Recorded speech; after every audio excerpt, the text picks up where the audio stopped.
All right. Well, they're not pretty welds, but penetration is certainly good. We got loads of penetration. In fact, we got so much penetration that we have some, well, you can see it here. We have some heating and some blow through. I'm kind of torn because on one hand, I'm having a hard time getting the pool to really like link together properly if I don't have it hot enough. But then if I have it too hot, it's blowing through, but I feel like those two things overlap each other and there's really like no space in the middle. But I'm sure if you're more talented and not beginner welder, that this is easier for you. But that's my biggest challenge right now. As a result of the blow through, this piece, ooh, that's still hot, that's still hot. This piece is sticking a bit. And so there's a couple of little gobs in there. And my solution is to get into the workshop here and the old problem solver.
All right, well, the dry fitting is going pretty well. I'm very, very happy with the way it's all looking.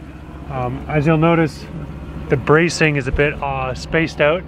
So I have a brace here, I have a brace down the center, and then I have another brace 16 inches from the center one.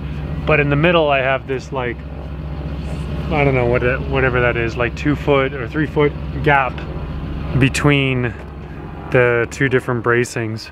I think it's 32 inches.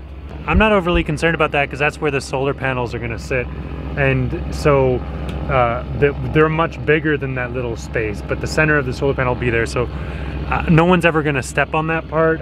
No one's ever going to really put a lot of force there. So in order to keep it light and simple, I'm just going to leave that as it is, and then we're going to plywood over this whole thing.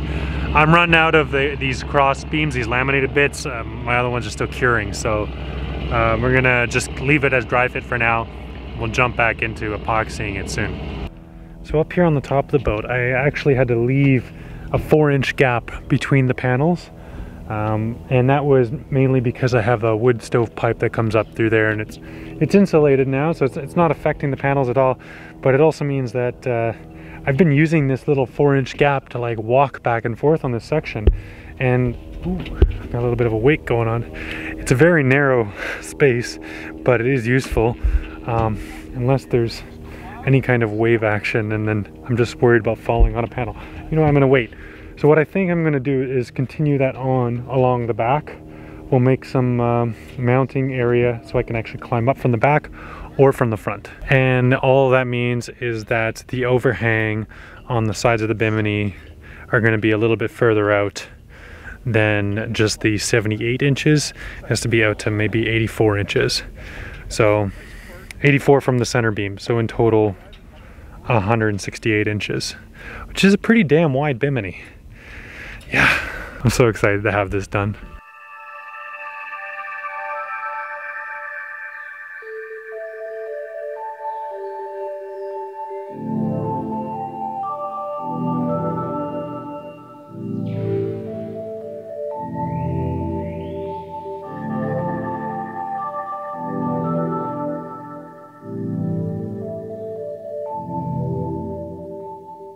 Give me that Newfie. Give me that. That's perfect English. Yeah. You fucking foreigners. It's Eastern English. Yeah. Hey, Newfies don't speak too fast. Everybody else just listens too slow. Great. I'll give you that. That's what, Like, I'm not even gonna argue. There's two types of people in this world. Newbies and those who want to be. I agree. So my bubble here on Gabriola during COVID pandemic is basically a bunch of Newfies and the people who are stuck with them.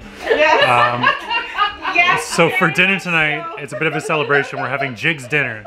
And I don't know a single damn thing about Jig's dinner because those of you who've been watching my vlogs for a long time know that I got to the Cape Breton and I looked out at that Atlantic Ocean and they said, hey, it's 250 to 300 kilometers between gas stations. Yeah. And I was driving a 250cc air-cooled motorcycle with like 1.5 gallons of capacity. I was like, that ain't happening. Turned around, went home.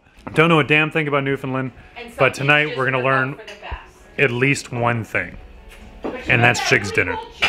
Okay, so we got pickled cabbage is not done yet. Hi, bye. Ah, where'd you get it? Think of it like a salad, people. Baby, you just can't eat that just by yourself now. Yes, I can.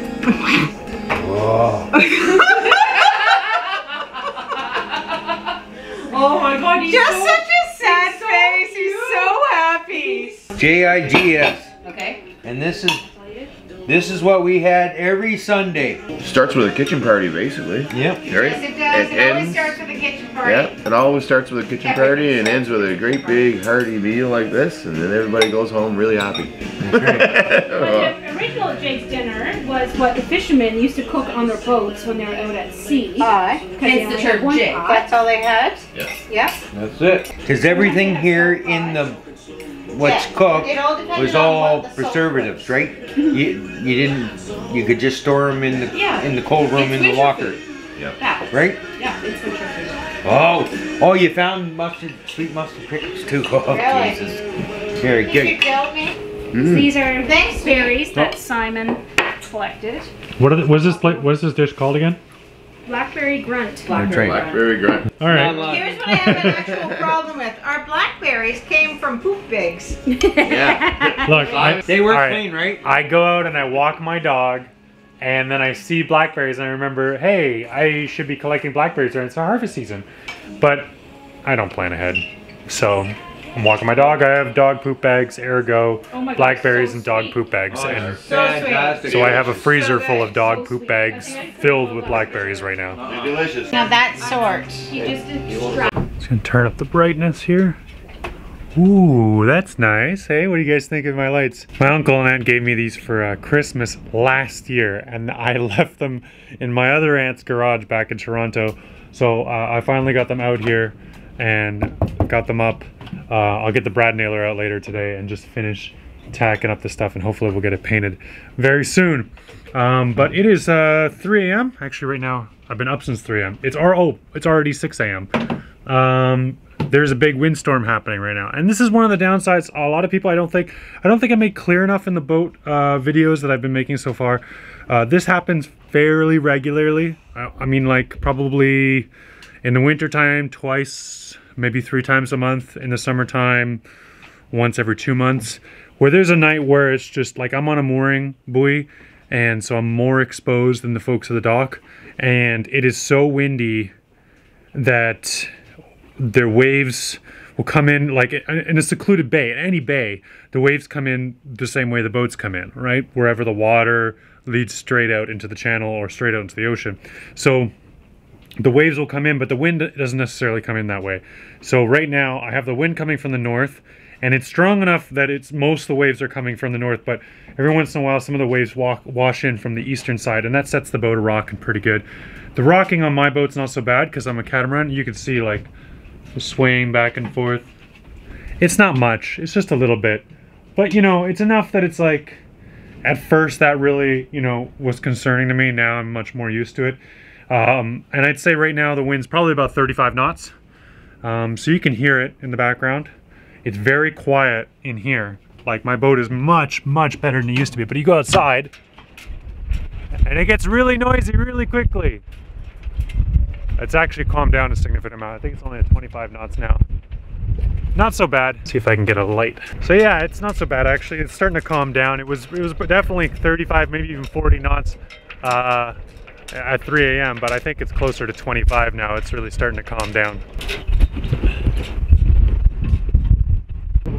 The sea foam is almost all gone. We got a little bit of bubbling action here. The sun is starting to rise. The worst storm I went through was 55 knots.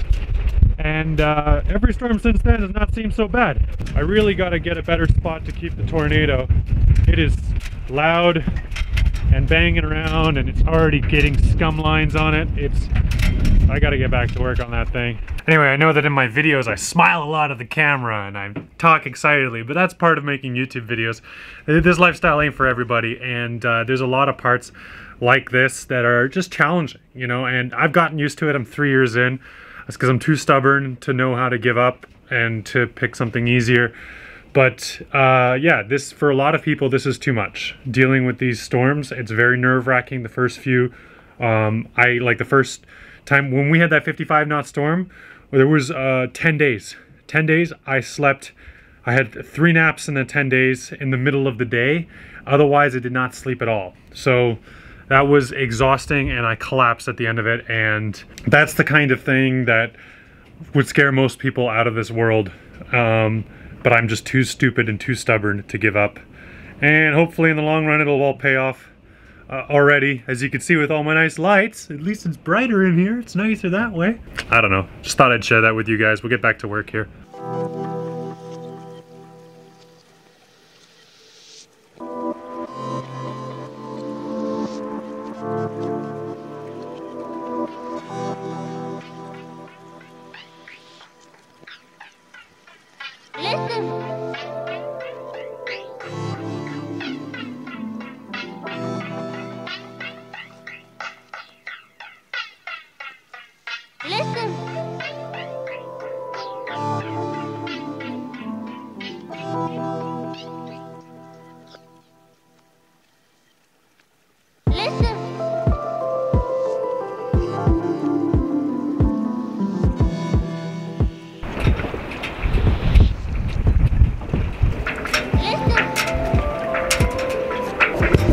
The wind is not chilling out. It's been 4 days of this shite. 30 knots pretty much consistently, and yeah, I'm over it. I got this kind of dry fitted, but I wanted to start gluing everything down, and if I was gonna get the glue wet, then I was gonna get some sheets of plywood out. But of course you can't get sheets of plywood onto a boat on a mooring when it's howling wind out. So it's nice back here, at least I'm sheltered from the worst of the wind, but as soon as I come out here to the side, it's a little bit windier out here, you know, so it's calming down a little bit again. I think it's down a bit, but yeah, as far as I know, it's not clearing up anytime soon. So hopefully this wind clears up soon and we can get back at it. In the meantime, thanks so much for watching. This was a short, quick little update, and Melly's coming out in the next episode, so hopefully we'll have some good weather for her and it'll be a lot of fun.